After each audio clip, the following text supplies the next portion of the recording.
psihodermatologije s međunarodnim sudjelovanjem zajedno organiziraju dermatolozi, psihijatri, psiholozi s velikim iskustvom i međunarodnim ugledom, svi odreda zaljubljenici u psihodermatologiju.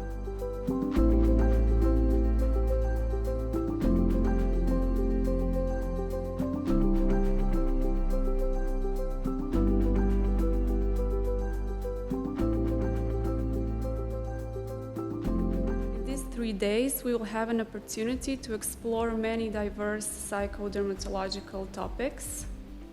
These include novel insights in disorders we encounter in our daily clinical practice. I mene je nekako zapala čast da otvorim kongres, pa evo onda krenimo s kongresom, želim svima puno uspjeha. Let us activate our brains and souls.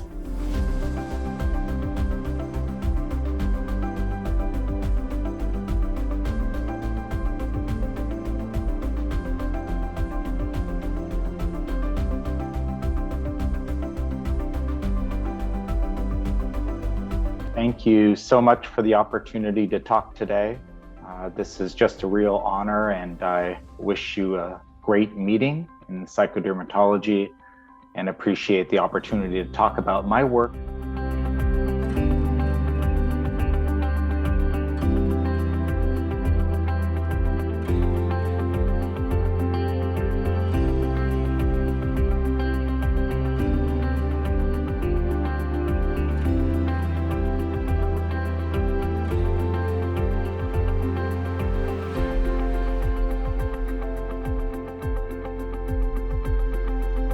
Back in October 2011, coming to the third Congress, which was in Split, and thinking about the program at that time and then comparing it today, it's really gratifying and very interesting to see just how this whole field of psychodermatology is evolving and developing.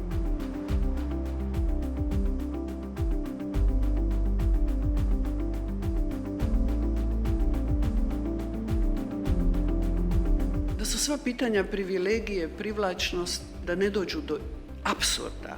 Moramo negdje u sebi naći razuma i malo poniznosti. I vi koji nudite, prodajete ljepotu, i oni koji k vama dolaze u kupovinu po nju. Hvala vam lijepa. Pred sam kraj još jedanput srca vas pozdravljam, želim vam svima svako dobro. Želim da u zdravlju, punom sastavu i još uz pridošle nove naše kolege, mlade kolege, ambiciozne kolege koji će živjeti psihodermatologiju, dočekamo i naš 6. kongres psihodermatologije za 4 godine, ako ne i prije. I budite nam dobro.